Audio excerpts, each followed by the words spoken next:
Hey folks, welcome to the channel. I'm Don, this is Rockin' the Country. I've got a gift request. Jason Boland, it's probably Jason Boland and the Stragglers, but maybe he's going solo on this one. Proud Souls, and it was requested by Derek Huckaby, who made a gift to the channel for me to do it. So Derek, thank you for this gift. And let's find out what Jason's got for us. Jason is definitely non-pop country. He's the real deal. So if you're new here, there are really knowledgeable folks on the channel. And the name of the album, I think that it's on Pearl Snaps. Dave and Christy, I should have worn the shirt. Dave and Christine Emsweiler sent me 2-3 years ago a Pearl Snap shirt, a Stetson. It was awesome. So Dave is tending to the donkeys on the property right now, I'm guessing. So there you go. Let's see what we've got. Here we go. Proud Souls.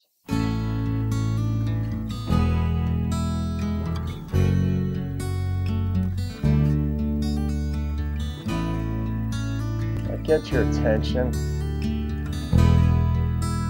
your emotional attention.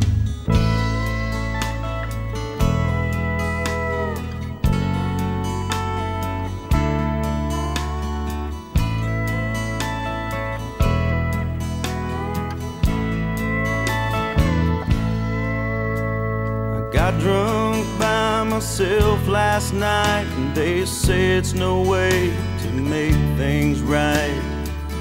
I just didn't have anything better to do. Yeah. The dog was asleep on the living room rug, and I watched a show about crime and drugs. I punished a bottle of bourbon until it was through. Well, I don't care that I can't sleep, 'cause I'd just as soon stay up all week. I might get some things done while others dream. The heater broke and the room got cold, and my knees and ankles say I'm getting older. The phone finally rang, but it wasn't for me. If everyone was together, I guess no one would be alone. But life's a lot of trade-offs in the end. It is. And somewhere in the fields of heather, the proud souls laugh and they love together. Somewhere between passion and losing friends. Wow.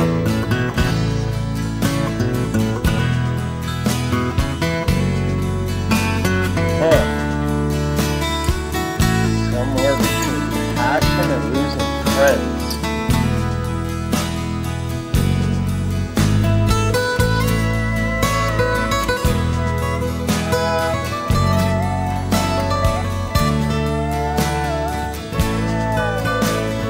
This is really different.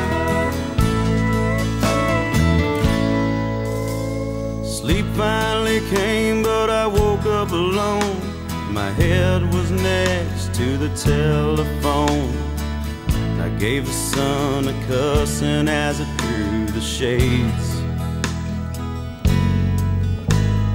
One thing that seems always true, that's when I'm hungover, well, the sky is blue. A rough night for me will make a hell of a day. Yeah, well put. And I believe in ghosts and democracy, and that each man should leave his legacy. Why democracy? I believe in ghosts and democracy. And that every man should leave his legacy. That's an interesting combination. Just like with the passion and losing friends in heaven. Huh. That man's word great or be it small. I don't believe in everything like the designated hitter or the diamond rings. We'll make love last forever for one and all. 'Cause if everyone should be together, then why are so many left alone? Life's a lot of trade-offs in the end. It's only trade-offs. There are no solutions. Somewhere in the fields of heather, the proud souls laugh and they love together. Somewhere between passion and losing friends. Yeah. Somewhere between passion and losing friends. I like the backing.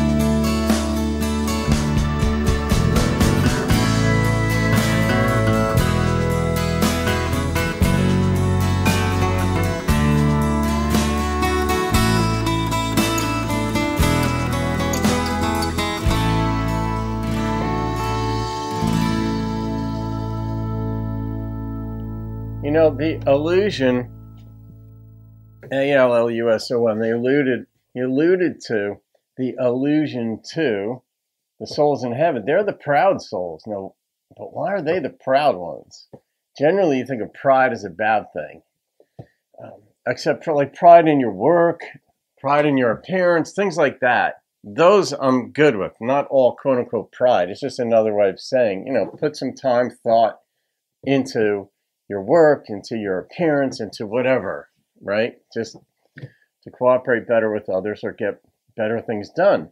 But then there's the bad type of pride where it's like, oh, I'm all of that. That type of pride is like, no, that's just ego, inflated ego type stuff. But why in heaven? Because in heaven and I did like what he said, like that, where people are just sort of like getting along. That's how I heard it. That's not what he said, but where in heaven you just envision, in some ways, just in the context of this song, people just sort of getting along. But I'm not sure why they were the proud souls. I like the idea of trade-offs because, I was watching something of Thomas Sowell's about a year ago, or I don't think I read something. I was watching a YouTube video of his or something, and he's one of the most intelligent but least well-known economists and philosophers of our time. I think he's about 90 now, and he's absolutely brilliant. He's at the Hoover Institution out at Stanford University. Absolutely brilliant. And one of the things that he had said is that, like, in life, there are no solutions. There are only trade-offs. And he gave the example of, like, the polio vaccine, that when it was invented and administered, it basically stamped out polio. And that was the good, but there were trade-offs because, and then the statistics showed that polio vaccine caused brain damage in a certain number of people, and I think it caused a certain number of people to actually die. Not a large number, but so the vaccine itself was not a solution, it was a trade-off. It's like, all right, we're willing to trade these side effects for this utilitarian greater good. And how the notion of trading things off, like he decided not to sleep, he decided to drink the bourbon, he woke up alone, the phone rang, it wasn't for him. That's, I know what that feeling, the compression of loneliness is brutal. And he didn't go too into detail at all. I don't even know if this is about a breakup with a woman. I think it was. That was certainly alluded to without being stated. I didn't hear it anyway. This might have been more about friends. This might have been more about a lost friendship. But I wonder what inspired this, because frequently it's real events in real life that inspire songwriting. It's the same thing with episodes on sitcoms or one-liners in movies. They frequently come from what you pick up on in real life or said as a kid or your friends, or you were in the grocery store, whatever, you heard or saw something and something sparks in your mind and then you go to write it. And I don't know what inspired this one, but it's certainly a song addressing the compression of life on planet Earth. To take off on the Third Rock from the Sun video that I did, that Montauk Ed made a gift for me to do, of Joe Diffie's. And this is that. This is almost like a follow-up to it, not just on the channel, but thematically. And things can go wonderfully right. Yeah, and those are wonderful times. But man, when you experience the really good times, like being in love or having really good friends, and then things go south. It's the heater broke in his room, and he's alone and just not making good choices as far as drinking goes. But we're not getting work done, staying up for a week. But he's like, maybe I'll get some things done while other people are dreaming or sleeping. I think it's dreaming. But all right, Derek, yeah, that's a hell of a song. It's very, very different. God, oh gosh, I'm gonna have to get the ice wagon ready. The number that popped into my head was an 8.9. Again, this was better than an 8.8, not quite a 9.0, and that made it an 8.9, but it was fascinating. Lyricism. Fascinating is a good word for this one. And the instrumentation, I wondered what other choices the producer or even the songwriter had in mind for this, because when you hear a slow tempo song, there are options to speed it up or add other instruments to do more with it. But it was like, nope, we just want people to experience the theme of the song basically in real time. Very slow moving, melancholy type song and feel. So, Derek, thank you for that, my friend. All right, folks, I hope you enjoyed that. Have a great day. I'll see you on another video and keep rocking the country.